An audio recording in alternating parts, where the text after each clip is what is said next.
보너스 코너인 가정 설정문 강의를 시작하겠습니다.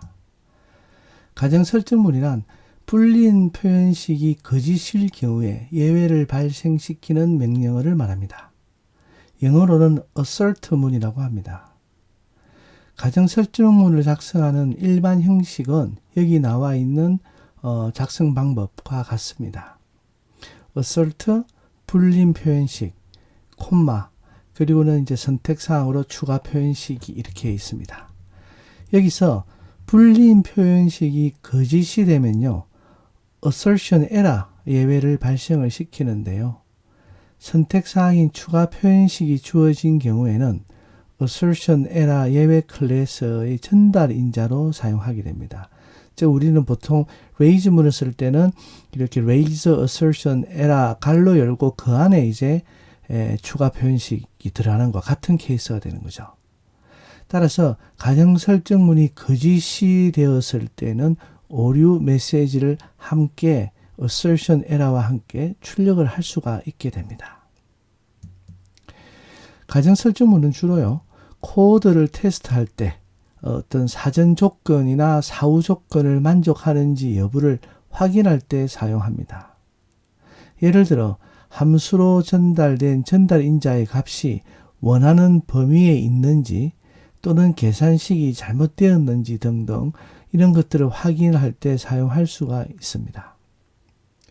이처럼 가정 설정문은 주로 테스트나 디버깅 할 때 사용하기 때문에 이러한 작업이 끝난 후에는 실제로 프로그램을 사용할 때 주로 가정 설정문을 비활성화하게 됩니다. 가정 설정문을 비활성화하는 방법은 크게 세 가지가 있습니다.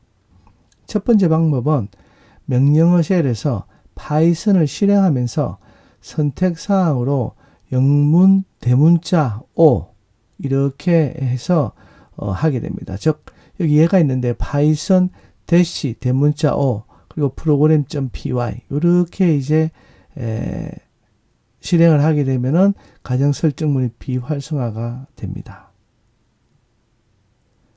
두 번째 방법은 시스템 환경 변수로 파이썬 옵티마이저 변수를 숫자 0으로 설정한 후에요, 파이썬 프로그램을 실행하는 것입니다.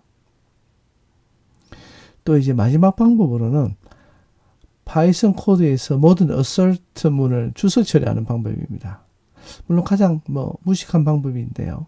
이 방법은 시간이 많이 걸릴 수도 있고 자칫 주석 처리를 빠뜨릴 수도 있기 때문에 권장하는 방법은 아닙니다. 하지만 만약에 여러분의 코드가 짧은 경우에는요, 이게 무식한 방법이지만은 편리하게 사용할 수도 있겠죠. 그래서 여러분이 이 방법 3개 중에 원하는 대로 이렇게 해서 가정 설정문을 비활성화하면 되겠습니다. 그러면 이제 우리가 가정 설정문을 사용하는 방법을 한번 코드를 통해서 한번 볼까요? 여기 있는 코드는 여기 밑줄도 쳐놨는데요. 임의의 이제 숫자를 전달받아서 이들 모든 숫자를 곱한 결과를 반환하는 함수입니다. 아직 우리가 함수를 배우지 않았기 때문에 여기 프로덕트 안에 별표 args가 있죠. 요 별표가 의미하는 게 뭐냐 하면은 임의의 숫자를 받는 겁니다. 0개일 수도 있고 하나일 수도 있고 2개일 수도 있고 10개일 수도 있죠. 우리 프린트문과 비슷한 겁니다.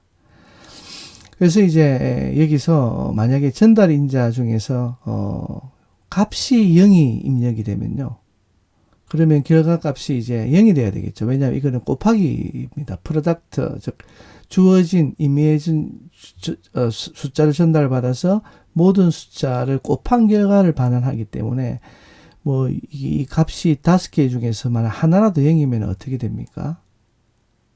그 결과가 0이 되겠죠. 그래서 이것을 확인하는 가정 설정문을 사용한 예입니다.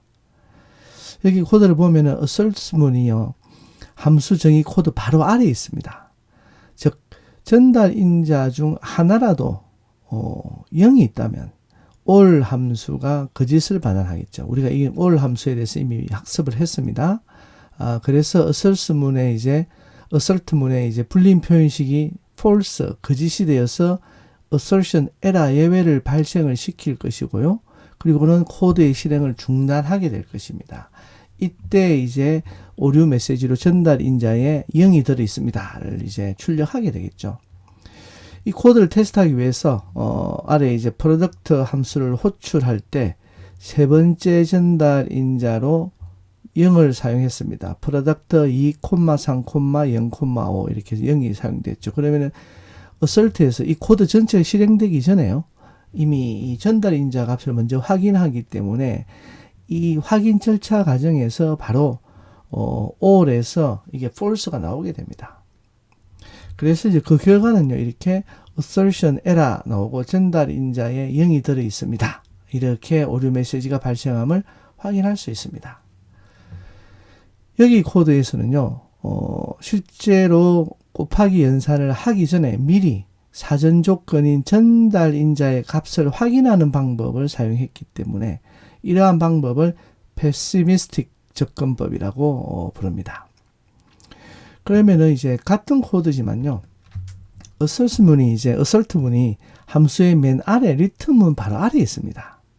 따라서 이 경우는요, 모든 계산을 끝낸 후에 만약 그 결과 값이 이제 0이면은 값을 반환하지 않고 assertion error 예외를 발생시킵니다.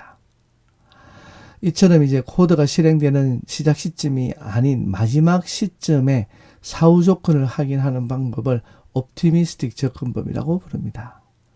이 코드를 테스트하기 위해서 프로덕트 함수에 이제 같은 내용이죠. 0을 이제 세 번째 전달 인자로 사용했습니다. 그 결과 assertion error 오류가 발생했음을 확인할 수가 있습니다. 가정 설정문 강의를 마치겠습니다. 감사합니다.